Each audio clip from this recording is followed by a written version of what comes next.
un mois, ce quartier s'est vidé. 700 familles afghanes ont pris la route du retour vers l'Afghanistan. Pour Mohammad et sa famille, l'heure du départ a également sonné. Les raids et la traque de la police, les expulsions quotidiennes ont fini par le terroriser. Né ici dans la ville où ses grands-parents avaient trouvé refuge en 1982, il s'est résigné à entasser 38 ans de vie dans ses bagages pour un pays qu'il n'a jamais connu. Ce sont les affaires que nous avons emballées depuis un mois, peut-être un mois et demi. À tout moment, la police peut faire une descente chez nous, alors nous restons prêts. Il ne reste plus que cette maison à vendre. J'attends seulement cela et la vente de la boutique. Quelques affaires sont encore là pour que les enfants puissent y passer la nuit.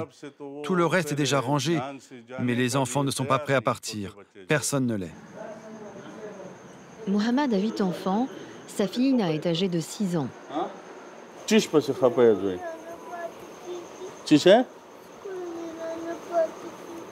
School मसाला दा सबक वालता हुआ मैं तुम शड़ी सही दा जोई तुम खपकेगा खा नूर स्कूल में पढ़ने की चरान मेरा तो बड़े में सरा बेकोमा देर अब खपकेगा तो सरा बेकोमा. Le Pakistan a décidé de ne pas renouveler les cartes d'1,5 million de réfugiés afghans.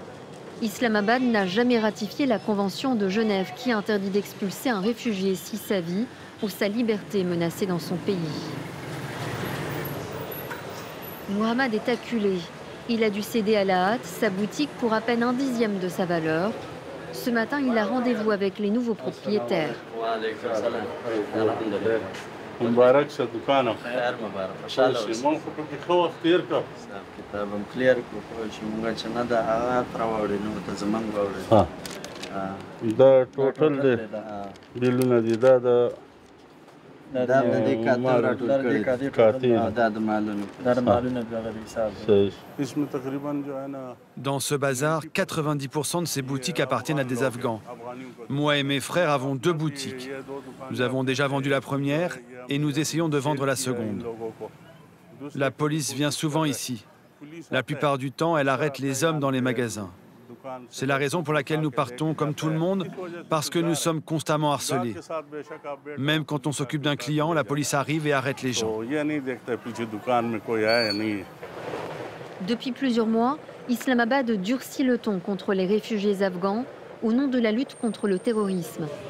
Les autorités accusent les talibans pakistanais de se réfugier en Afghanistan pour y planifier leurs attaques. Malgré le risque de raid de la police, Mohammad et son frère cherchent à liquider leurs marchandises. Les 2 hommes sont amers. Le gouvernement pakistanais affirme que le terrorisme augmente et que les responsables, ce sont les réfugiés afghans. Mais nous sommes des travailleurs, des commerçants, des ouvriers.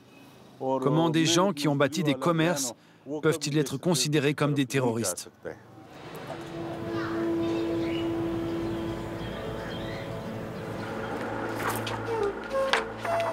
À leur domicile, la fille de Mohammad se prépare à faire ses adieux à ses camarades de classe. Hina est en CP dans une école privée de son quartier. Son frère aîné, lui, a dû abandonner l'école publique il y a 2 ans, au début des rafles contre les réfugiés afghans. En Afghanistan, Hina ne pourra pas étudier au-delà de l'école primaire, car les talibans l'interdisent.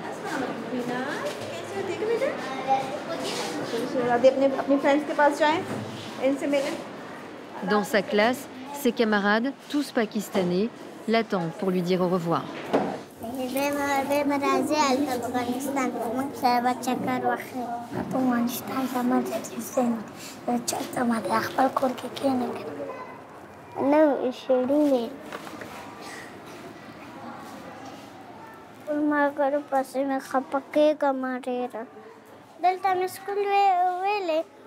कैदर से डॉक्टर ना जोड़ा सही हुए अफगानिस्तान तज़मा अल्तराना अल्त डॉक्टर ना समझोड़े दले स्कूल ना टूल बंदे.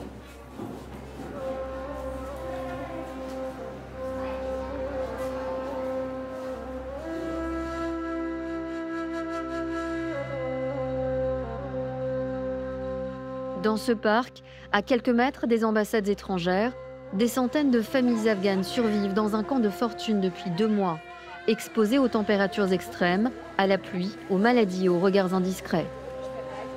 Depuis le début de l'année, la police traque aussi les Afghans ayant fui le retour au pouvoir des talibans en 2021, près de 600 000 personnes. À Islamabad, les propriétaires n'ont plus le droit d'héberger des Afghans sans visa, sous peine d'amende. Alors certains les expulsent, d'autres les dénoncent. Meher a 24 ans, elle vit ici avec sa famille.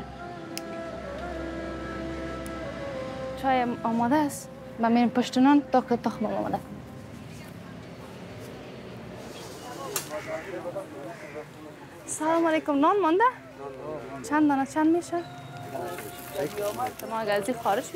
Si on sort d'ici, la police nous arrêtera et nous renverra en Afghanistan.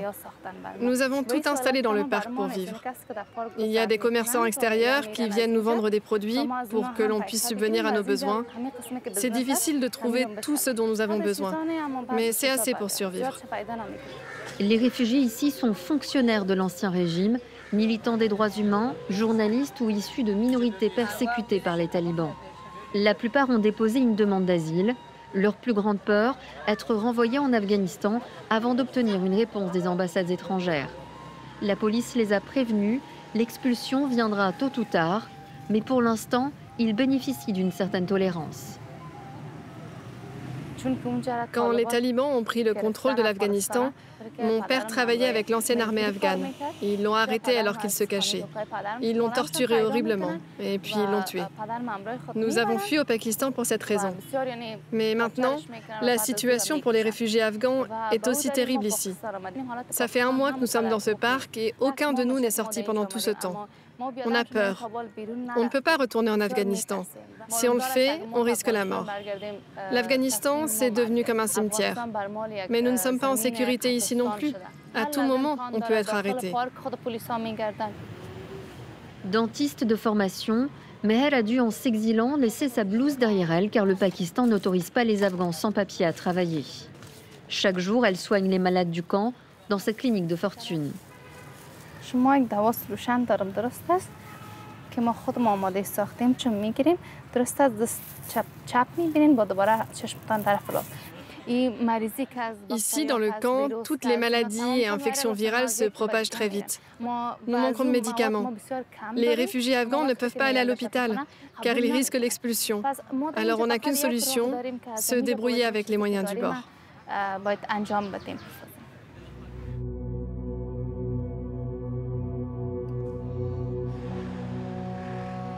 Retour au nord-ouest d'Islamabad, chez Mohammad. Le camion est chargé, c'est l'heure du départ.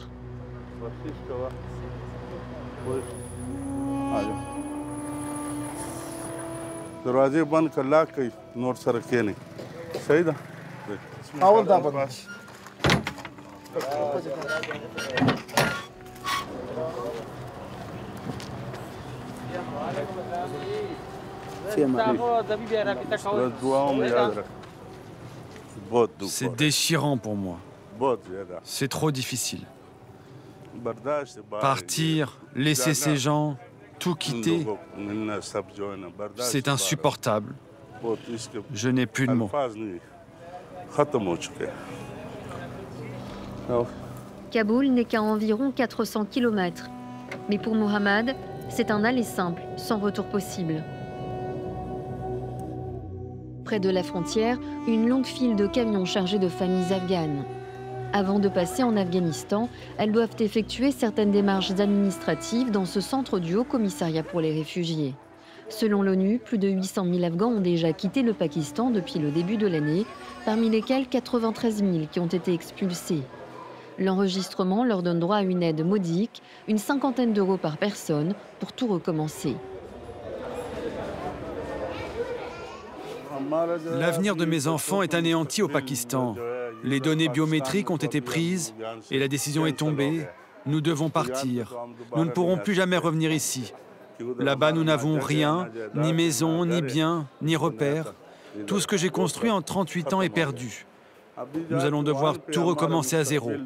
Mes grands-parents étaient arrivés ici comme réfugiés il y a 40 ans et aujourd'hui, c'est à notre tour de repartir comme réfugiés.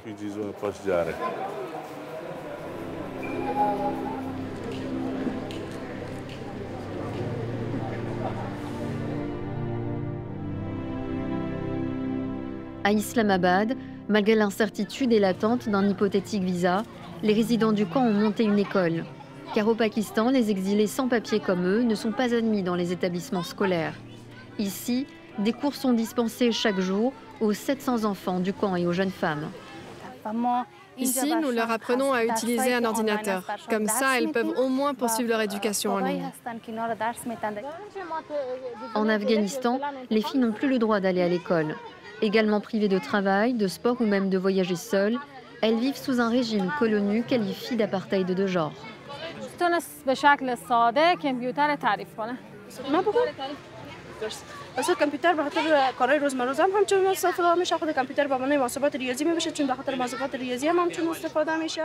En Afghanistan, les femmes sont recluses dans les maisons, à s'occuper seulement de leurs enfants.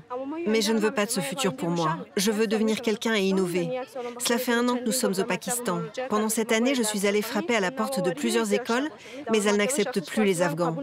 Je ne vais plus à l'école depuis 4 ans et j'ai oublié tout ce que j'avais appris.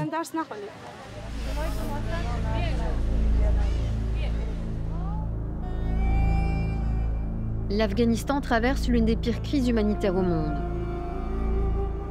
Depuis le retour au pouvoir des talibans, l'économie s'est effondrée. Aujourd'hui, des milliers d'Afghans refoulés d'Iran et du Pakistan affluent chaque semaine. Une pression de plus sur des infrastructures déjà à bout. Nous retrouvons Mohammad et sa famille sur ce terrain vague, à 11 km du centre de Kaboul. C'est là qu'il a déchargé ses affaires.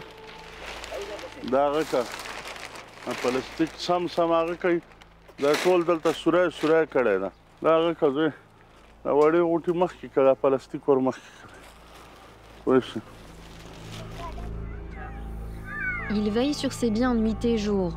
Ses tentatives pour trouver un logement ont tout échoué. Avec la vague massive de réfugiés, le marché immobilier est saturé. L'État afghan est dépassé. Il n'a pas les moyens d'absorber ces retours massifs. L'aide internationale est en chute libre, la pauvreté a explosé, 12,6 millions de personnes sont confrontées à une insécurité alimentaire aiguë. Je vivais très bien dans ma propre maison, avec tout le confort. Maintenant, je suis ici, à ciel ouvert, avec toutes mes affaires qui s'abîment. C'est très douloureux. Nous n'avons reçu aucune aide. Je ne sais même pas à quelle porte frapper pour trouver un abri. L'économie est au plus bas et je vais devoir faire des petits boulots journaliers, payer à peine 4 € par jour, pas de quoi nourrir ma famille. Si la situation ne s'améliore pas, je n'aurai pas le choix. J'enverrai mes enfants vers les pays occidentaux, que ce soit par des moyens légaux ou pas. Les économies de Mohammad fondent de jour en jour. Comme beaucoup, il sait qu'il ne pourra pas tenir sans assistance. Partir de nouveau semble la seule issue, un exil sans fin.